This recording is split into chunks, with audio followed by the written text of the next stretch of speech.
네, 오늘은 다니엘서 8장 1절에서 4절까지 말씀 묵상하겠습니다. 8장 1절에서 4절까지 말씀 읽습니다. 나 다니엘에게 처음에 나타나 환상 후 벨사살 왕 제3년에 다시 한 환상이 나타나니라. 내가 환상을 보았는데 내가 그것을 볼 때 내 몸은 엘람 지방 수산성에 있었고 내가 환상을 보기는 을레 강변에서이니라. 내가 눈을 들어본즉 강가에 두 뿔 가진 순양이 섰는데 그 두 뿔이 다 길었으며 그중 한 뿔은 다른 뿔보다 길었고 그 긴 것은 나중에 난 것이더라. 내가 본즉 그 순양이 서쪽과 북쪽 남쪽을 향하여 받으나 그것을 당할 짐승이 하나도 없고 그 손에서 구할 자가 없으므로 그것이 원하는 대로 행하고 강하여 졌더라. 아멘. 두 뿔 가진 순양 메대와 바사. 하나님께서는 이스라엘이 약속된 연단의 시간 70년이 되어갈 때 이스라엘이 예루살렘으로 귀환한 이후에 벌어지게 될 열강, 제국들에 대한 환상이죠. 장차 일어날 일입니다. 그래서 제국들이 어떻게 일어날 것이고 또 그 가운데 살아가야 될 하나님의 성도들, 많은 박해와 고난을 지나게 될 것이기도 할 것이다. 지나게 될 것이다 라는 말씀도 하셨지만 결국 하나님께서는 그리스도를 보내사 그리스도가 다스리시는 하나님의 나라의 회복을 이루실 것이라는 계획과 예언, 계시인 네 짐승의 환상을 다니엘에게 보여주신 것입니다. 특히 다니엘은 넷째 짐승에 주목하고 있었죠. 그 넷째 짐승은 바로 로마인데 그 로마의 강력함과 잔악성에 대해서 두려움과 불안을 가지게 되었습니다. 로마의 폭정하에 있을 때 하나님께서는 그리스도를 보내주셨고요. 그들에 의해서 십자가에 못 박혀 죽으셨으나 하나님께서 예수님 다시 살려내심으로써 구원을 온전히 이루셨습니다. 2장에서 7장까지의 그 계시의 말씀들을 보면 예루살렘 귀환 이후에 열강 제국의 출현과 예수님의 초림과 재림으로 이어지게 될 역사의 주인이신 하나님의 뜻과 계획을 말씀하셨다면 8장부터는 이제 좀 더 구체적으로 다니엘 시대에 당면한 일에 대한 계시, 특히 이제 이스라엘 백성들을 중심으로 한 그런 계시의 말씀들을 하고 계십니다. 8장 1절로 4절 말씀인데요. 1절 말씀에 보면 나 다니엘에게 처음 나타난 환상 후 벨사살 왕 제3년에 다시 한 환상이 보였다라고 말씀하고 있죠. 그러니까 열방에 대한 이 예언의 말씀 2장 7장에 이어서 본장 8장으로 시작해서 이제 10장까지 이스라엘 중심으로 한 예언이 시작되는 부분인데요. 이 환상이 보인 때가 언제냐?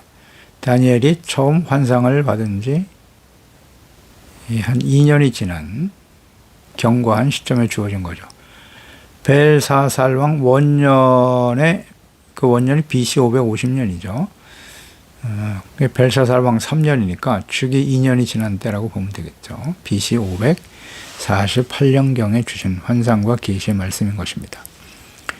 특이한 것은 2장에서 7장까지는 주로 아람어로 기록되어 있어요. 아람어. 다니엘서 2장 4절에 보면 갈대아 술사들이 아람말로 왕에게 말하되 왕이여 만수무강하옵소서. 왕께서 그 꿈을 종들에게 이르시면 우리가 해석해 드리겠나이다. 아람말로 왕에게 이르렀다. 모든 말을 했다라는 것을 볼 수 있는데요. 처럼 2장에서 7장의 내용은 주로 아람어로 기록되었는데 이제 본장인 8장에서부터 12장까지는 히브리어로 기록되어 있어요. 히브리어로. 그러니까 이것은 두 부분의 주제와 예언의 대상에 따른 다니엘서 저자의 의도적인 서술 방식에 기인한 것이다. 이렇게 볼 수 있겠죠.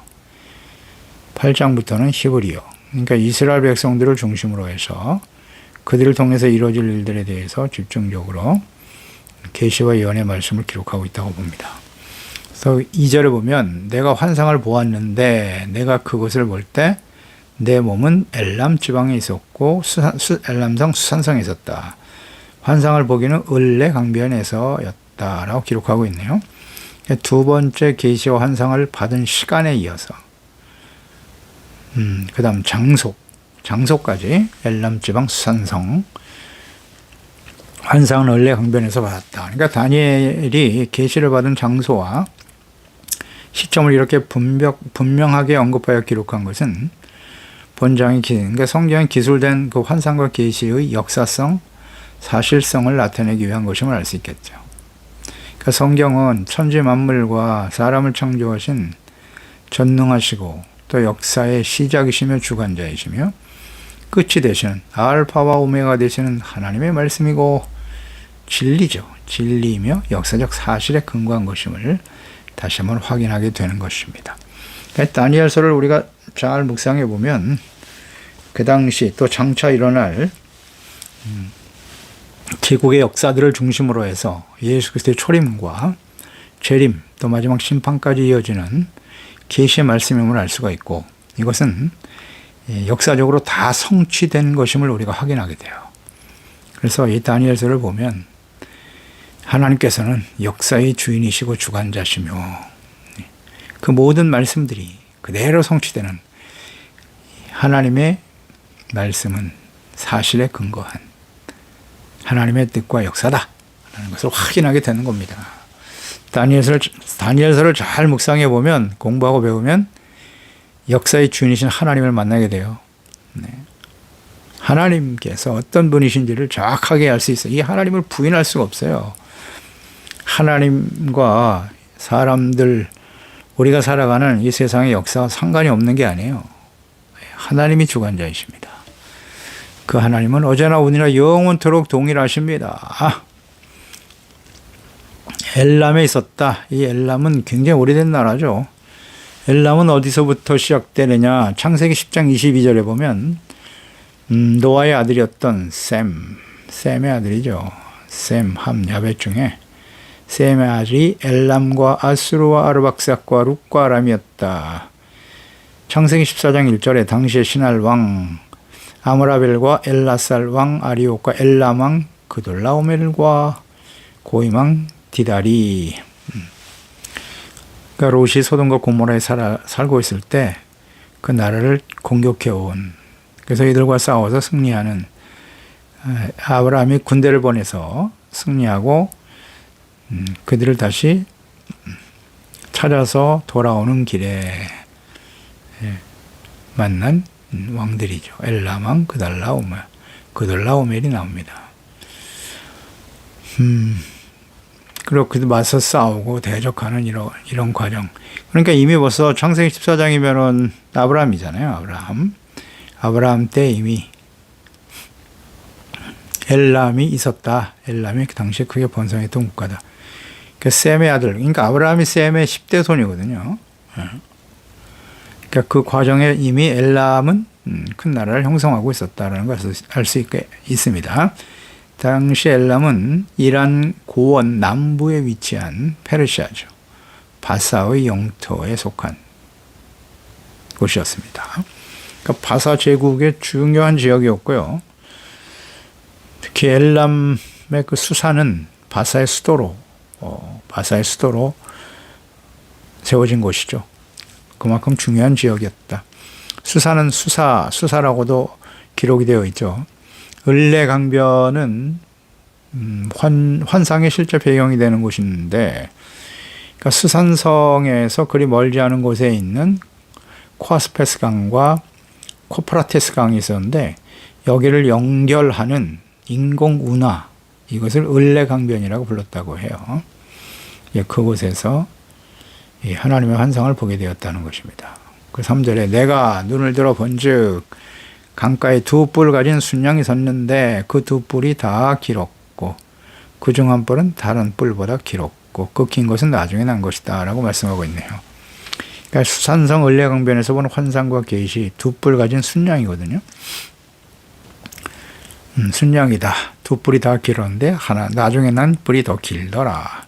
자, 그러면 이 두 뿔 가진 순양, 이것은 어떤 환상의 의미일까? 이 환상의 의미는 무엇일까요?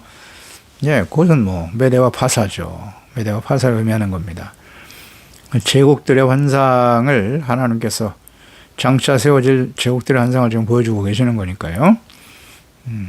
그 지역이 메대와 파사 지역이거든요. 근데 메대는 통치기간이 매우 짧아요. 짧을 것이고 나중에 난 뿔이 더 길더라 그랬죠. 그러니까 나중에 일어난 바사가 메대를 흡수하게 되죠. 흡수하게 될 것이다 라는 환상과 계시인데, 이거 역사적으로 다 그대로 증명되었습니다. 그러니까 이 환상이 장차 일어날 제국들이고 구체적인 나라들과 연결되어 있다는 것을 우리가 알 수가 있어요. 그 4절에 보면 내가 본즉 그 순양이 서쪽, 북쪽, 남쪽을 향하여 받았다. 그러나 그것을 당할 짐승이 하나도 없었다. 그 손에서 구할 자가 없음으로써 그것이 원하는 대로 행하고 강해졌다라고 말하고 있네요. 그러니까 바사 제국과 메대 바사 제국인데, 그래서 메대 바사 이 두 뿔이 서쪽, 북쪽, 남쪽을 향해서 뿔로 받았다라고 하는 것은 메대 바사의 그 무서운 정복력, 강력한 군사력으로 힘을 바탕으로 주변 나라들을 가게 될 것이다라고 하는 예언의 말씀인데요. 서쪽으로는 리디아, 이오니아가 있었고요. 트라게, 마게도냐도 있었어요. 북쪽으로는 코카서스 산맥과 카스피 해쪽, 그 다음에 카스피 지역, 카스피해 동쪽의 스키타이족, 이것이 이제 북쪽에 있는 족속들이었고, 또 아랄해에 이르는 옥서스, 골짜기까지를 의미하는 것이고요. 남쪽으로는 이제 바벨론 제국과 애굽 본토까지 각각 가리키는 말이라고 볼 수 있어요. 이게 메대 바사에서 바벨론이 멸망을 당하고, 그러니까 그 당시에 이 메대 바사가 강력한 나라였음을 알 수 있죠. 동서남북 해당되는 주변의 모든 나라들을 정복하게 될 것이다 라는 예언의 말씀이고요. 이 말씀은 역사적으로도 그대로 성취가 되었습니다. 당할 짐승이 없었다. 곧 바사와 맞설 만한 세력과 나라들, 주의 나라들을 가리키는 바이겠죠. 짐승이 없었다. 메대 바사를 대적할 나라가 없었다는 거예요. 바벨론도 무너졌으니까요. 하나님이 세우신 겁니다. 바벨론을 세웠다가 교만하여 멸망의 길을 간 것처럼 하나님께서 메대 바사를 일으켜서 바벨론을 치고, 그 과정에서 이스라엘이 예루살렘으로 돌아오게 되는 거죠. 다 하나님이 하시는 일입니다. 그래서 본 구절은 주변 국가의 무력함을 의미하는 동시에 바사 제국의 강대함을 부각시키는 거죠. 메대 바사가 두 뿔인데 이제 나중에 나온 게 길다라는 표현은 이제 역사적으로 우리가 조명해 보면 메대와 바사가 이제 하나가 돼요. 한 순념소 하나에서 두 뿔이 나온 거니까 하나가 되는데, 고레스 2세죠. 2세가 그의 외삼촌이면서 아스티아게스의 아들인 키악사레스 2세를 통해서 이제 연합되고 하나가 되는데, 위대한 정복자요, 또 대왕이라고 불려지는 고레스 2세, 또 카약사레스 2세와 연합하여 크로수스와 아수름이 바벨론을 정복하게 되는데요. 당시 고레스 2세는 메대 왕국을 거의 정복한 상황에서 메대의 군사들을 순조롭게 동원할 목적으로 형식상으로 동맹을 맺었다고 볼 수 있는데요. 그래서 두 연합국의 군대 지휘관을 획득한 고레스 2세는 자신의 외삼촌이기도 한 카악사레스 2세와 BC 539년 바벨론 제국을 정복하고 메대 바사를 세우게 되는 것이에요. 고레스 2세는 메대 왕 키악사레스. 이 키악사레스 2세가 곧 다리오 왕이에요. 다리오가 바벨론을 물리쳤다라고 기록하고 있죠. 그래서 다리오를 예우하면서 메데파사 제국의 왕으로 추대하게 되죠. 그래서 임시 수도를 메데와 파사가 아닌 바벨론으로 정하게 됐던 것이고요. 그리고 이제 고레스 2세 자신은 계속해서 정복 전쟁을 수행해 나갑니다. 또 키악사레스 2세, 즉 다리오 왕은 이 기간 동안에 메데파사 제국 전체를 120도로 나누는 등의 행정 정비를 이루게 되고요. 다니엘서 6장 1절에 나와 있죠. 이후에 이제 아하수에로 왕이 나오죠. 에스더 시대의 아하수에로 왕, 크세르크세스 1세죠. 이때가 이제 BC 486년에서 464년인데요. 그러니까 바사 제국이 20개의 총독 광구로 127도로 편성될 때 그 기초가 된 것으로 보입니다. 그러나 이런 과도기 제국은 2년 남짓 만에 고레스 2세의 정복 전쟁이 마감된 후에 키악사레스 2세 다리오 왕 외동딸과 결혼하고 이제 그가 사위의 자격으로서 메데바사 제국의 전체 정치권을 정식으로 계승하는 역사가 일어나게 되는 거죠. 그래서 인도에서 구스까지 광활한 영토의 바사 제국 시대가 펼쳐지게 되는 겁니다. 바사, 페르시아죠. 지금의 이란. 강력한 나라를 형성하게 되는 거예요. 그래서 다리오 왕이 2년 만에 죽고 고레스 2세가 바사 전체를 이제 통치하고 다스리는 역사가 일어나게 되는 거죠. 그러니까 이런 모든 정차 일어날 일들, 그러니까 처음엔 메데였으나 바사가 일어나서 더 긴 뿌리죠. 고레스 왕, 고레스 2세가 메데를 흡수, 합병하고 그래서 이제 바사 나라가 되는 거예요. 이게 페르시아가 강력한 힘을 가지고 다스렸던 과거의 역사가 있어요. 그렇기 때문에 이 페르시아, 이란, 지금도 무시할 수 없는 겁니다. 이란. 또 자신의 과거의 그 영광, 이것을 재현해 보려고 하는 욕망이 지금도 꿈틀거리고 있죠, 이란은. 그래서 중동 모든 일에 끊임없이 관여하고 자신들이 과거에 세상을 정복하고 다스렸던 그런 후예라고 하는 그런 자부심이 굉장히 큰 민족이 바로 이란입니다. 이란. 바사, 페르시아. 역사 속에도 뭐 굉장히 영향력을 많이 발휘했던 건 사실이고요. 근데 이와 같은 일들이 정차 이루어질 것이라고 하는 것을 이 순양, 그 뿔, 두 뿔을 통해서 환상과 계시를 보여주시고 이것을 통해서 이제 나라가 구체적으로 성취될 것이다. 그러니까 다니엘이 본 순양과 두 뿔의 환상, 계시가 역사적으로 성취되었다. 우리는 확인할 수 있어요. 역사적으로 성취됐죠. 그러니까 성경의 이 계시의 말씀들은 무슨 뭐 상징으로 보이지만 상징적인 표현으로 나타나긴 했지만 그 환상 이것이 무엇을 의미하는 것인가를 우리는 역사적으로 다 조명될 수 있단 말이죠. 예. 그래서 이런 상징적인 표현 이런 기록들이 이제 하나님 보여주신 환상과 계시이기 때문에 이것이 역사 속에 어떻게 성취되는 걸 우리가 확인할 수 있기 때문에 장차 일어날 일 모든 것이 다 이루어졌어야 하는 말씀 예수 그리스도가 이 땅에 오심으로써 모든 계시가 완성이 된 거죠. 예언의 말씀이 완성이 된 것인데 그러나 이제 마지막 남은 예수님의 재림과 요한 계시록이잖아요. 계시잖아요. 계시록의 모든 환상과 계시죠. 역시 계시록의 환상을 통해 보여주신 거고 그걸 사도 요한은 그대로 기록했을 뿐인데 이것 또한 역사 속에 성취되어질 일들이라는 거예요. 무슨 허황된 이야기를 기록한 게 아니에요. 다니엘이 본 이 환상이 이런 계시의 말씀들이 역사 속에 구체화됐잖아요. 제국들을 통해서 이루어지는. 그러니까 요한계시록도 마찬가지예요.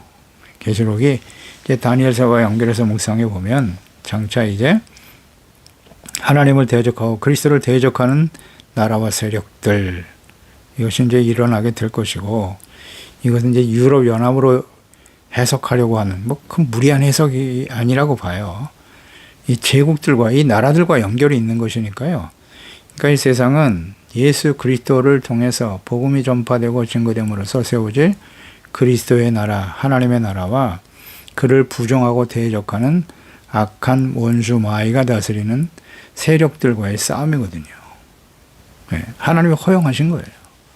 복음이 다 전파될 때까지 하나님이 허용하고 계신 건데 결국 그들이 하나님의 심판 가운데 떨어지게 될 거라는 거죠. 그게 이제 계시록의 내용들이기 때문에 이 성경에 나타난, 특히 이제 다니엘서를 통해서 우리가 확인되는 바죠.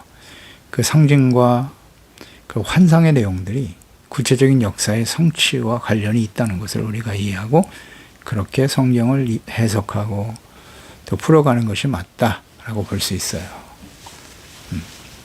막연한 무슨 상징이다 그렇게만 보면 안 돼요. 지금 우리 인류의 역사와 아주 중요한 관련이 있다는 것이에요. 그리고 그 선에서 구할 자가 없으므로 그것이 원하는 대로 행하고 강해졌다 그랬어요. 메데파사, 강력한 나라가 되었다는 거죠. 그러니까 이들을 표현을 이렇게 했네요. 구할 자가 없었다. 그 손에서. 그만큼 강력한 힘을 가진 나라였고 바벨론도 무너뜨렸으니까요. 그리고 원하는 대로 행하고 강해졌다. 그러니까 자신들이 원하고 또 하고 싶은 대로 모든 나라들을 짓밟고 정복할 수 있게 되었다는 거죠. 그러니까 이것은 하나님께서 허용하신 일이고요. 하나님께서 바사도 세우신 거니까요. 고레스 역시 하나님께서 종이다 이런 표현을 쓰시잖아요. 나의 종이다. 이스라엘 백성들을 회복시키기 위해서 하나님이 세우신 종이에요. 느부갓네살 왕 역시 마찬가지였죠.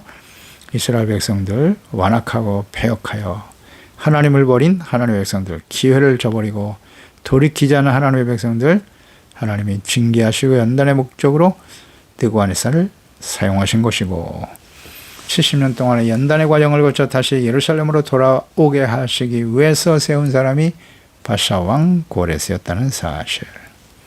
네, 그렇습니다. 이렇게 세워지게 되는 거 이게 다 하나님께서 하시는 일이다. 그런데 자신들이 하고 싶은 대로 모든 나라를 짓밟고 정복했다. 그러니까 이것은 그들이 매우 교만하고 욕심이 극에 달해 있었다라고 볼 수 있겠죠. 그러니까 교만했던 바벨론과 느부갓네살 왕조가 어떻게 되었나요?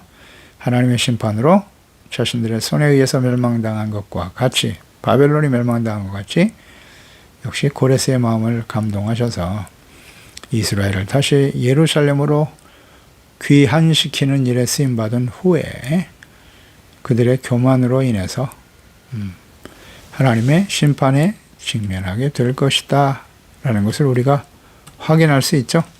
자기가 원하는 대로 다 했다라는 표현 말이죠. 그러니까 하나님의 도구로 쓰임받은 것에 대해서 그들은 이해가 없어요. 예, 자신들이 힘이 강해서 주변 나라를 다 정복했다고 생각하거든요. 하나님께서 세우시는 거예요. 모든 나라와 권력과 권세는 하나님이 세우시고 교만해지면 어떻게 해요? 하나님이 심판하시죠. 그것이 하나님의 뜻인 거예요. 그래서 그들도 결국 하나님의 심판에 직면하게 되는데 언제나 원인은 교만해요. 교만한 자는 하나님이 대적하시고 그래서 심령이 가난하고 겸손한 것이 복이에요. 그래야 하나님이 다스리시는 하나님의 나라 거룩한 의의 거룩한 백성으로 살아갈 수 있게 되는 거죠. 믿음으로 의롭다함을 얻고 말씀을 통해 죄를 깨닫고 용서받는 의. 이것이 이제 하나님의 다스림을 받는 하나님의 백성들이 이렇게 복이죠. 복의 핵심은 의에 있어요. 의. 용서받는 의. 그래야 하나님과의 관계가 회복이 되는 것이고 하나님이 다스리시는 하나님의 나라 자녀와 백성으로 살아가는 것이 복입니다. 이것이 이제 이스라엘만이 아니라 모든 사람들, 예수 그리스도를 보내셔서 세우실 그리스도의 나라, 땅 끝까지 복음이 전파되고 증거되어 누구든지 믿는 자는 의롭다함을 얻고 하나님의 자녀가 되는 은혜를 주시는 거죠. 이 같은 복을 모든 사람이 누리며 살아가기를 원하시지만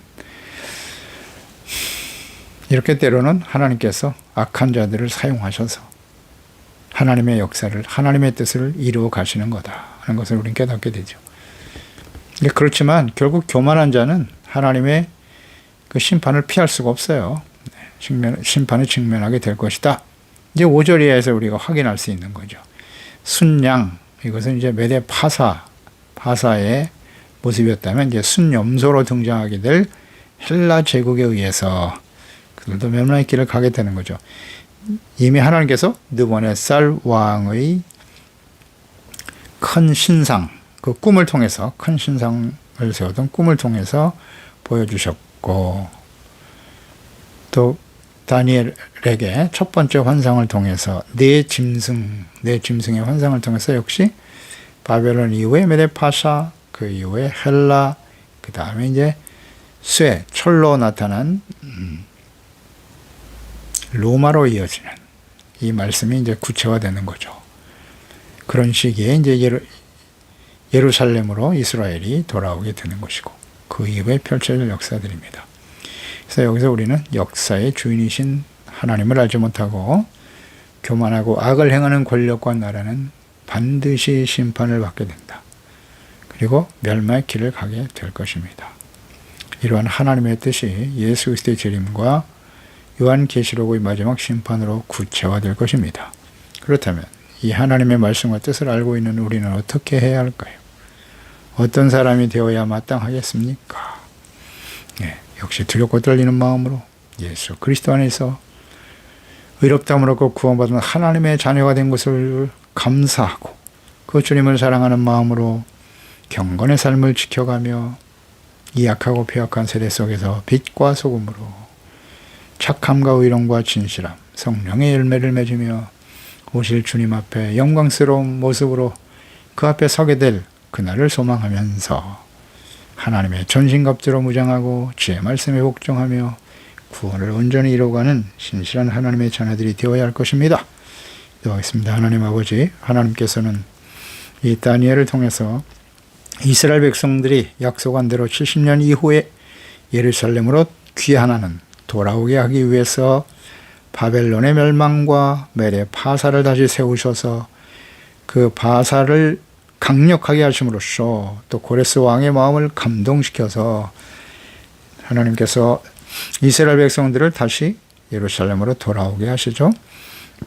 그 이후에 일어날 열강과 제국들의 역사까지도 하나님은 다 계획하시고, 이제 강력한 로마를 통해서 로마의 지배와 또 그 로마가 강력하게 세상을 정복하고 다스리게 될 것이라는 예언과 함께 그때에 그리스도를 보내주시고 하나님의 나라를 회복시킬 것을 주님께서 다 보여주셨네요. 주님, 우리는 이 말씀을 묵상하고 배우면서 다니엘에게 주었던 이 계시, 환상의 말씀들이 역사 속에 다 성취된 것을 분명히 알고 있습니다. 확인할 수 있습니다. 예수님은 역사의 주인이세요. 시작과 끝이 되시는 분이 바로 하나님이시고 또 예수 그리스도 안에서 우리를 구원하신 하나님이 아니시겠습니까? 장차 저물어 가는 이 마지막 시대를 우리가 분별하게 하시고 경건하고 깨어 근신하여 주의 진리의 말씀 가운데 성령의 인도하시는 가운데 하나님의 뜻을 따라 항상 두렵고 떨림으로 주의 말씀을 복종하고 우리의 주어진 이 구원의 은혜를 소중하게 여기며 승리하며 달려가는 우리 모든 지체가족들, 자녀들이 되게 해주세요. 예수님의 이름으로 기도드리옵나이다. 아멘.